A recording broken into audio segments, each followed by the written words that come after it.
မင်္ဂလာပါကျွန်တော်ဒီနေ့သင်ခန်းစာမှာတော့ legacy boost ပေါ့နော် MBR partition ကိုအသုံးပြုပြီးတော့ Windows တင်ဖို့အတွက် memory stick ကိုကျွန်တော်တို့ legacy boost option နဲ့boost stick လေးလုံးဝင်ပေါ့နော်ဒါကြောင့်ကျွန်တော်က Rufus ဆိုတဲ့ software လေးနဲ့သုံးမယ် Rufus ဆိုတဲ့ software လေးကအရင်ကို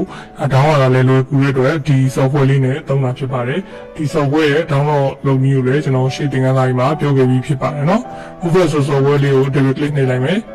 နှိပ်ပြီးကျွန်တော်ဒီမှာ yes no လာမယ်ပေါ့ဒါဆို yes နှိပ်လိုက်မယ်ဒီပြင်သူက version update ထွက်ရင်တင်မှာလားဆိုပြီးတော့ check for update လုပ်မယ်ပေါ့ဒီမှာကျွန်တော် internet connection ချိန်မထားတဲ့အတွက် no ကိုနှိပ်လိုက်ပါမယ်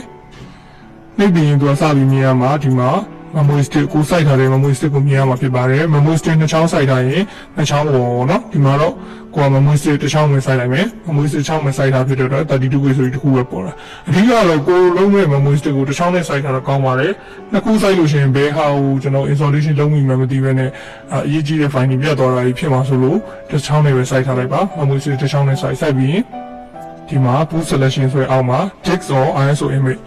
disk or ISO image ဆိုတာက disk ဆိုတာကကျွန်တော် CD drive ကိုသုံးပါလားဒါမှမဟုတ်လို့ရှိရင် ISO image ဆိုတာက CD drive ကိုပဲကျွန်တော် ISO file ကိုသုံးပါလားဆိုပြီးတော့မေးတာဖြစ်ပါတယ်ကျွန်တော် CD drive တွေနောက်ပိုင်းမှာတိတ်ပြီးတော့မသုံးနေချင်ပါဘူးဘာဖြစ်လို့လဲဆိုတော့ CD တွေကခဏခဏသုံးတာကြာလို့ရှိရင်အစင်းအရာတွေထင်တာတို့ file တွေမစုံတော့တာတို့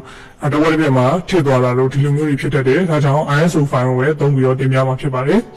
ဒီမှာ ISO file ကိုရွေးဖို့အတွက်ညာဘက်မှာ select ဆိုတဲ့ကောင်းလေးရှိတယ်ဒီ select ကလေးကို click တစ်ချက်နှိပ်မယ်နှိပ်ပြီးရင်ကျွန်တော် ISO file ရှိတဲ့နေရာကိုညွှန်းအောင်မယ်နော်ဒီမှာကျွန်တော် external header တွေကိုထည့်ထားတာဖြစ်တဲ့အတွက် external header ကိုညွှန်းမယ်လက်ကထဲက Windows 64 bit Windows 10ပေါ့နော်ဒီမှာတော့ကျွန်တော်နာမည်က Windows 64 bit လို့ပေးထားတာပါ Windows 10 file ဖြစ်ပါတယ်ဒီ ISO file ကို click တစ်ချက်နှိပ်ပြီးတော့ open နှိပ်လိုက်ပါမယ်နော်ဒီမှာအဓိကရေးရမှာကျွန်တော် partition scheme ဆိုတာရှိတယ်အဲ့ဒီမှာ MBR လား GBET လားဆိုတော့ပြောတာဖြစ်ပါတယ်เนาะဒီသင်ခန်းစာမှာကျွန်တော် MBR နဲ့တုံးပြီးတော့ပြောင်းမှာဖြစ်ပါတယ် MBR ကိုရွေးလိုက်ရင် target system က UEFI မဟုတ်တော့ဘူးเนาะ GBET ကိုရွေးလိုက်တော့ UEFI non CSM လို့ပြတယ်ကျွန်တော်က MBD နဲ့ပြောင်းမှာဖြစ်ပါတယ် MBD ဆိုလို့ရှိရင် UEFI CSM ဆိုပြီးတော့ပြတယ်เนาะ BIOS မှာကျွန်တော် legacy option လို့ခေါ်ပါတယ်ဒီ option နဲ့တင်မှာ partition ကကြတော့ MBR partition ဖြစ်ပါတယ်เนาะဒီ volume level မှာကြတော့ကိုတင်ခြင်းနဲ့ကိုထားခြင်းနဲ့ state ရဲ့ name ဖြစ်ပါတယ်เนาะဒီကျွန်တော်တို့ဒီ file လေးကိုကူးပြီးသွားရင်ပေါ်လာမယ် memory stick မှာပေါ်လာမယ် name လေးပေါ့ထားလိုက်ပါကျွန်တော် legacy legacy ပေါ့ legacy ကိုကျွန်တော်ထားလိုက်မယ်ထားပြီးရင်ဒီအောက်ကလေးဘာမှမချိန်ပါဘူးเนาะအဓိကကျွန်တော်ချိန်ရမှာက state ကိုရွေးမယ်ဒါ default 2တစ်ခုရွေးပြီးသားပြီးရင် ISO file ရွေးမယ်ပြီးရင် partition scheme မှာ MBR လား GBD လားဆိုတာရွေးရမယ်နောက်ပိုင်းအသုံးများတာတော့ GBD သုံးတာပေါ့เนาะဒီသင်ခန်းစာမှာကျွန်တော် MBR နဲ့အရင်တုန်းက laptop တွေ desktop တွေကိုအသုံးပြုဖို့အတွက် MBR partition နဲ့တင်ပြမှာဖြစ်ပါတယ်เนาะဒါကြောင့် MBR partition ကိုရွေးမယ်ရွေးပြီးရင်ကျွန်တော်ဒီ volume level မှာကျတော့ကိုကြိုက်တဲ့နာမည်ထားမယ်ပြီးရင် step button ကိုနှိပ်မယ်เนาะ step ကိုနှိပ်ရင်သူကဒီကျွန်တော်ကိုရွေးထားတဲ့ဒီထဲက data ပေါ့နော်ဒီ memory stick ထဲက data တွေကိုပုံဖြတ်ပြမှာဖြစ်တယ်ဒါကြောင့် data လားလို့သူကမေးတာပါကိုကမ data သေးဘူးဆိုရင် stick ထဲက data တွေကိုတစ်ချက်ပြန်ကြည့်ပေါ့နော်ကိုအသုံးလိုသေးတယ်ဆိုလို့ရှိရင် stick ထဲက data တွေကို bucket ယူထားပါအသုံးမလိုဘူးဆိုလို့ရှိရင်တော့ okay ကိုနှိပ်ပြီးတော့ကျွန်တော်ဖြတ်လိုက်လို့ရပြီနော်ဒါဆိုရင်သူကစပြီးတော့ create လုပ်နေပြီ system file တွေကို copy ကူးနေပြီဒါလေးကျွန်တော်တို့ဒီဘာလေးအစိမ်းဘာလေးဒီနောက်ဆုံးဒီရောက်တော့စောင့်ပေးရပါမယ်နော်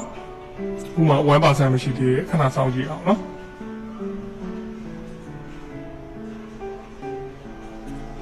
ဒီ copy ကူးတဲ့ process ကကျွန်တော်အကြမ်းများဖြင့်9မိနစ်လောက်တော့ကြာပါတယ်ဒါကြောင့်ခဏလောက်တော့စောင့်ပေးလိုက်နော်ဒီမှာ60%လောက်တော့ဖြစ်သွားပြီနည်းလေးစောင့်အောင်မယ်90ကျော်လောက်ဒီနည်းနည်းကြာတယ်ပေါ့နော်ဒီမှာဆိုရင်ကျွန်တော်ပြီးတော့မနော်69.3ကိုရောက်သွားပြီ5မိနစ်လောက်တော့ကြာပါတယ်နော်memory stick ကမြန်တယ်ဆိုလို့ရှိရင်တော့ပိုးပြီးတော့အဆင်ပြေတာပေါ့ 2.0 stick ဆိုလို့ရှိရင်တော့ပိုးမြန်ပါတယ်ဒီကျွန်တော်အခုအသုံးနေတာ USB 2.0 stick ဆိုတော့နည်းနည်းလေးတော့ကြာပါတယ်နော်